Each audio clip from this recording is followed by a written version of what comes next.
Pastor Praveen Kumar గారు చనిపోతే ఎంత పెద్ద రచ్చ అయిందో చూశారు కదా. అది మర్డర్ అంటారు, చంపేశారంటారు, లేదంటే ఆయన ఆత్మహత్య చేసుకున్నాడు అంటారు, మన యాక్సిడెంట్గా చిత్రీకరించారంటారు. లాస్ట్కి ఏం చేశారు, ఎంతమంది వామ్మో అసలు పెద్ద రచ్చ అయిపోయింది. అది కూడా ఆ ఇన్సిడెంట్ మీద మీకేమనిపించింది మేడం? అది మీరు నిజంగా నమ్ముతున్నారా, మర్డర్ అనుకుంటున్నారా, లేకపోతే అది యాక్సిడెంట్ అనుకుంటున్నారా? ఇప్పుడు మామూలుగా పాస్టర్లు సువార్తలు చెప్తారండి. అట్లా ప్రవీణ్ గారు కూడా ఒక సువార్త చెప్పిపోయిండ్రు. ఏంటిది ఆ సువార్త అంటే, డ్రింక్ అండ్ డ్రైవ్ చేయొద్దు అని.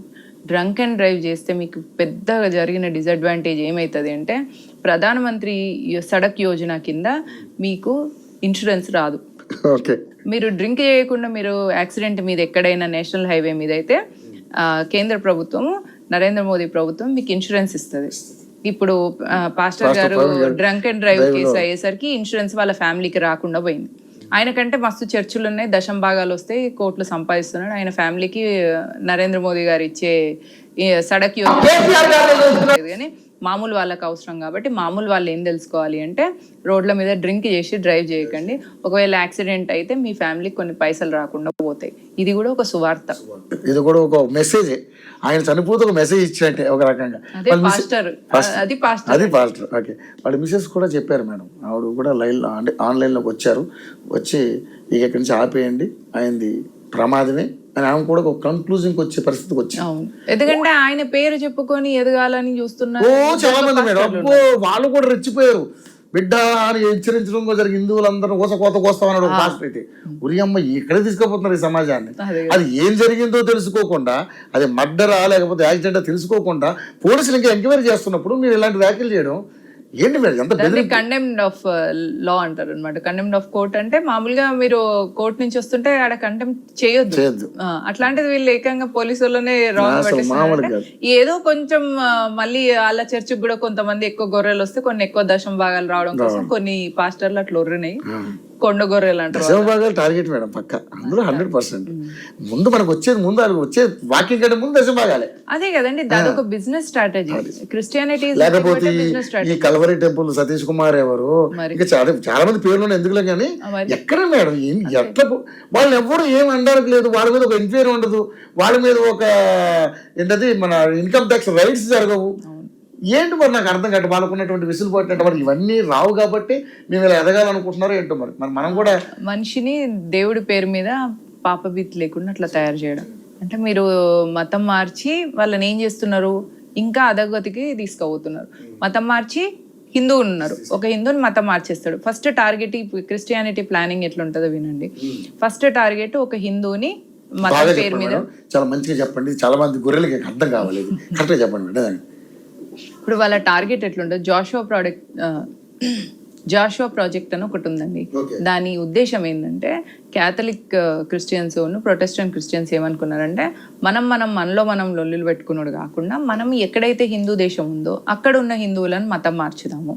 ఆ హిందువులను మతం మార్చి ప్లాంటింగ్ ఏ సోల్ అంటారు అనమాట దాన్ని. అంటే ఏంటిదంటే, ఒక హిందువుని క్రిస్టియన్గా మార్చిన తర్వాత అది ఒక బిజినెస్ ప్లాన్. ఏంటిదంటే, ప్రతి నెల వారి నుంచి దశం భాగం తీసుకోవడం అనేది వస్తే లైఫ్ టైం మనకు ఇన్కమ్ సోర్స్ అవుతారు అనమాట. కాబట్టి చర్చికి వచ్చే వాళ్ళని దైవజనులు అని చెప్పి వాళ్ళకి ఏమని చెప్తారంటే, మీరు ప్రతి నెల దశం భాగం ఇస్తేనే మీరు స్వర్గ ప్రాప్తి వస్తుంది, స్వర్గలోకానికి వెళ్తారు. లేకపోతే ఇక్కడ ఎట్లయితే మనుషులుగా ఉన్నారు, ఇక్కడ ఉన్న మీ కష్టాలన్నీ మీకు నడుస్తాయని చెప్తారు. ఇప్పుడు ఒక మనిషికి కష్టం ఉన్నప్పుడు, ఆ వీక్ మైండ్ సెట్ ఉన్నప్పుడు మతం మార్చినాం అనుకోండి, వాడు అదే కాన్షియస్నెస్ లో కంటిన్యూ అవుతుంటాడు. వీళ్ళు ఏం చేస్తారు, ఎక్కడైతే ఎవరికైనా కష్టంలో ఉన్నప్పుడు వాళ్ళని మతం మార్చుతారు. ఈ దేవుణ్ణి నమ్ముకో, నీకు ఆ కష్టం పోతుంది. నువ్వు దేవుణ్ణి నమ్ముకోకున్నా కొద్ది రోజుల తర్వాత నీకు ఆ కష్టం పోతుంది. అది నువ్వు నాస్తికుడిగా ఉన్నా కూడా పోతుంది, నువ్వు హిందూగా ఉన్నా పోతుంది, ముస్లింగా ఉన్నా పోతుంది, క్రిస్టియన్ గా ఉన్నా పోతుంది. అది ఆ నమ్మకాన్ని వీళ్ళు క్యాష్ చేసుకొని ఆ కష్టం తీరిన తర్వాత నెల దశం భాగం ఇవ్వాలి. సో ప్రతి చర్చికి కూడా నెల దశం భాగం వెళ్తుంటది. ఒక చర్చికి వెళ్ళిన వాళ్ళు ఇంకో చర్చికి వెళ్ళొద్దు. ఎందుకు తెలుసా, ఈ చర్చికి నువ్వు దశం భాగం ఇచ్చుడు మానేసి వేరే చర్చికి పోతే అక్కడ దశం భాగం ఇస్తావు. కాబట్టి నిన్ను ఎట్లా అంటే నువ్వు ఒక ఇన్కమ్ సోర్స్ మారద్దు. చాలా ప్రయత్నాలు చేస్తారు. వాళ్ళకు కూడా లొల్లిలు అయితే, ఎవరన్నా ఒకరి చర్చి నుంచి ఇంకొక చర్చికి పోయేది ఉంటే ఆ పాస్టర్లు ఇద్దరు కొట్టుకొని వస్తారు. అవి ఎన్నో చూసినాం మనం సోషల్ మీడియా. వీళ్ళు మనుషుల్ని ఏం చేస్తారంటే ఒక ఇన్కమ్ సోర్స్ గా మార్చుకుంటారు. ఆ దశం భాగం నుంచి వెళ్ళి వాళ్ళకు వస్తాయి. మా ఫ్రెండ్ వాళ్ళ మా చెల్లెలి ఫ్రెండ్ ఒక అమ్మాయికి పెళ్లి కుదిరిందండి, క్రిస్టియన్.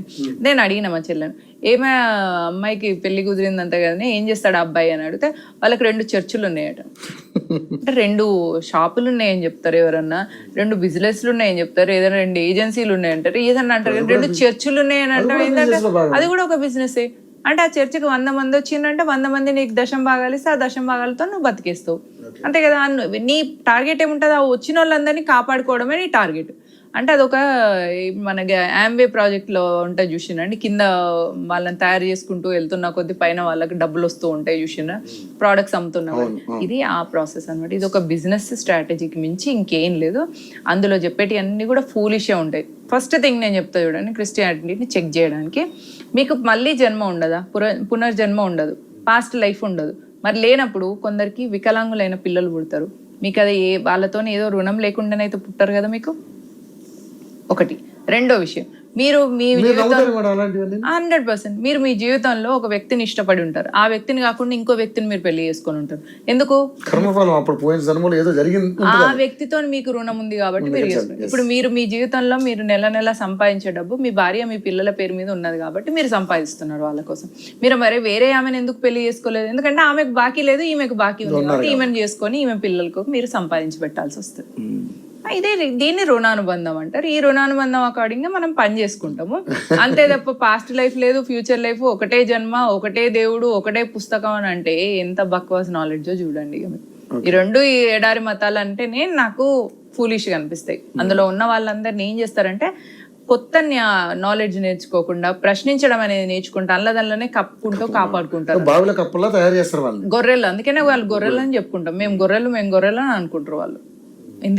ఎందుకంటే నువ్వు ఆలోచించు, నీకు నీ జీవితంలో ఒకటి జరిగింది, ఒక వ్యక్తి నుంచి నీకు ఒకటి కష్టం వచ్చినా, ఒక వ్యక్తి నుంచి నీకు ఒక డబ్బు వచ్చినా, ఒక వ్యక్తి నుంచి నీకు ఒక సుఖం వచ్చినా, ఆ వ్యక్తితో నీకు రుణానుబంధం ఉంది కాబట్టి వచ్చింది, వేరే వాళ్ళ నుంచి రాలేదు.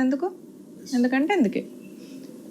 పునర్జన్మ గురించి ఒక హిందువులే నమ్ముతారు, పాస్ట్ లైఫ్ ని మనమే నమ్ముతాం. ఈ జన్మ అయిపోయిందంటే ఈ జన్మలో మనం పుణ్యకార్యాలు ఆధారాలు కూడా ఉన్నాయి కదా మేడం, పునర్జన్మకు సంబంధించి కొన్ని ఆధారాలు కూడా మనం చదివాం, చాలా అన్సాల్వ్డ్ మిస్టరీస్ కొన్ని మనం చూసాం కూడా అలాంటి. మళ్ళీ ఈ జన్మలో కూడా మనం పుణ్యకార్యాలు చేస్తాం, ఎందుకు? వచ్చే జన్మలో ఇంకా ఉత్తమంగా ఉండాలి కదా. ఎనీవే థ్యాంక్ యూ మేడం, చక్కటి